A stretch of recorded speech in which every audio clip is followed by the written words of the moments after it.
नमस्कार लक्ष्मीर रोसई घर को आपण समस्त को स्वागत। आज रेसिपी रे पुणी रही से गाँव स्वाद आ गाँव बास्ना रेसिपीटे रही आमर घोरा साग। वर्तमान वर्षा दिन बहुत प्रचुर परिमाणर साग यही समय मिलता है, तो विभिन्न प्रकार साग को नहीं यही रेसिपीटी केमती कौन बनी चलतु देखे नवा। तो ये जो घोरा सागर मुख्य साग रही आमर कखारु पत्र निहाती भाव में आपण मैंने नेबे। ता सहित आपण मैंने अन्य साग मानक नहीं पारे जमती कि खड़ा साग, पोई साग, आमर लेउटिया साग आ रहा आमर कईंची काकुड़ी पत्र नहीं था कहीं तापर जो आमर सारू पत्र एमती बहुत प्रकार साग को लेकर ये रेसिपीटी आपण मैंने प्रस्तुत करें। जो साग मिलूँ आपण मैंने निहाती नेबे, जहाँ न मिलूँ आपण मैंने न नेले भी चलिबो। तो कखारु पत्र आपण मैंने केमती बाछिए देखि नियंतु। प्रथमे कखारुर जो डंक रही तार एमती गोटे स्किन थाए सेटा को काढ़ी नेबे। तापर तार जो कखारु पत्रटा को बाछि नेबे, तार जो शिरा गुड़ा से गुड़ाक माने पकेबेनी। साग आम पई केते लाभदायक आपण माने समस्ते जानिछंती। तो सागरु आमको केते विटामिन मिले सेटा भी आपण माने जानिछंती।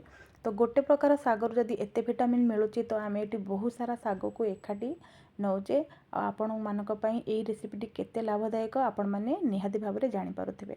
जदि आपण माने एई रेसिपी को केबे जानि नांती, ट्राई कर नांती, तो निहाती भाव में एई रेसिपीटी को देखला परे बनेबे आउ खाइबे, बहुत भल लागिबो मु भाबुची।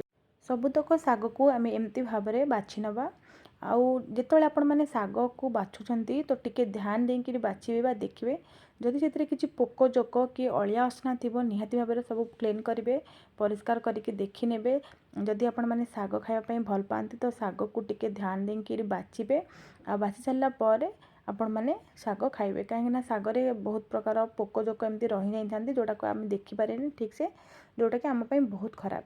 तो आपण मैंने ध्यान दे देखिए आ बाछिए मध्य। तो जदि साग आम बाछि सारा पर एमती टिके झाड़ी नौचे, जदि आउ किछि एक्स्ट्रा अलिया थिबो तो निहाती भाव में से अलिया गुड़ा बाहरी जीव। तो आपण मैंने साग बाछि सारा पर एमती टिके झाड़ी नेबे। तापर ताकू धोइबे। आपण मैंने 2 ରୁ 3 थर 4 थर मध्य आपण मैंने साग को धोई पारंती। कहीं कखारु पत्रटा टिके आमर तले लटेई थाए, जहाँद्वारा कि बहुत बाली से रही जाए जोटा कि आमको खाइला बेले बहुत खराब लगे। तो आपण मैंने जदि एमती परिष्कार करी बहुत बहुत पानी रे भल भाव में हाथ में एमती टिके ताकू परिष्कार करी धोई नेबे, तो आपणकर साग बहुत बढ़िया भाव में धोई हो। तो साग को आम धोई ने तापर साग को आम एमती रखी नवा, जहाँद्वारा कि सबतक पानी आमर सागरु बाहरी जीव।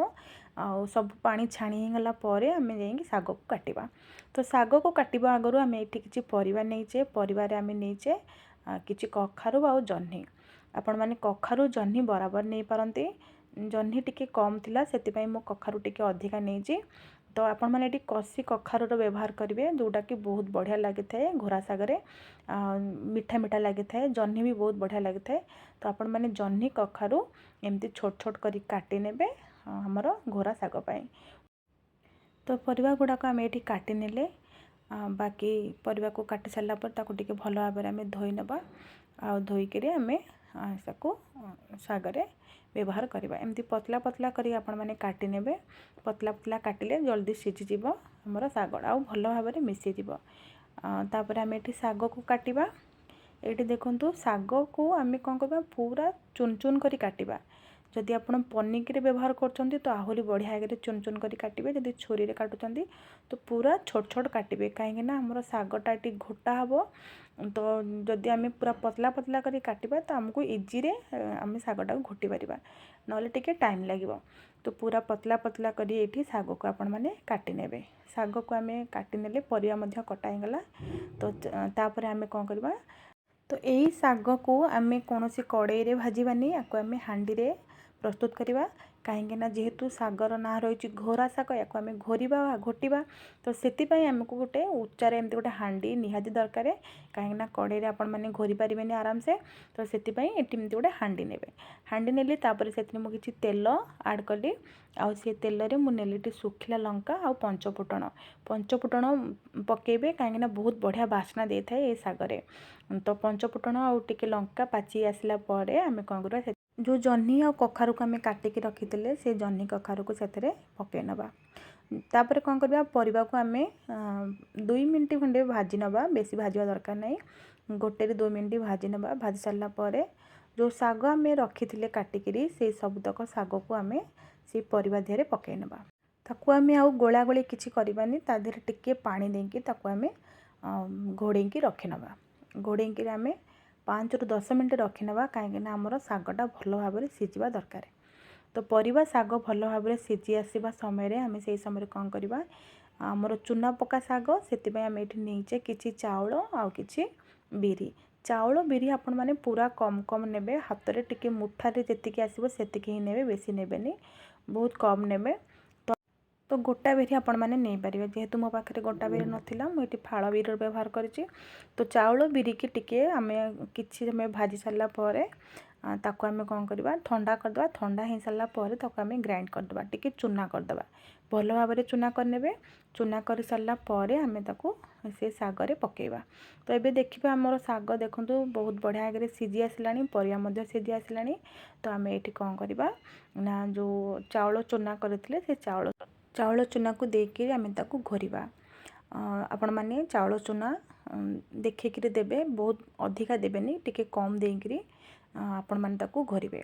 चाउल चूना देदेवे, तापर घोरवे। घोरवाई आपण गोटे मोटा डंकी निहाती भाव में ने, मोटा डंकी बहुत बढ़िया भाव में घोरा ही पार। जदि आपण मैंने गैस ऑन करी घोरी पारती बढ़िया, जदि गैस ऑफ करी भी घोरवे आहरी भी बढ़िया।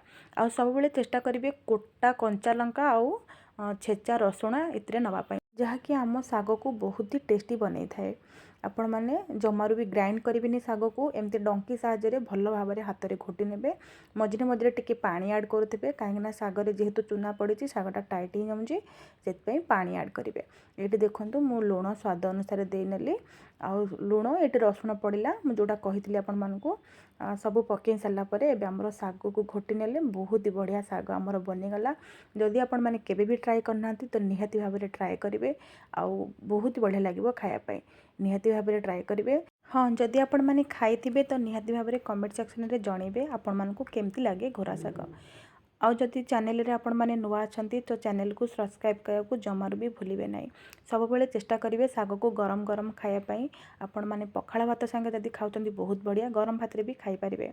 जदि भल लागुची लाइक करेंगे आउ शेयर करेंगे आपण मानक सांग मानक सहित। आजिर वीडियो को एट रखिली, पुणी देखा आउ एक वीडियो रे। रहिली, नमस्कार।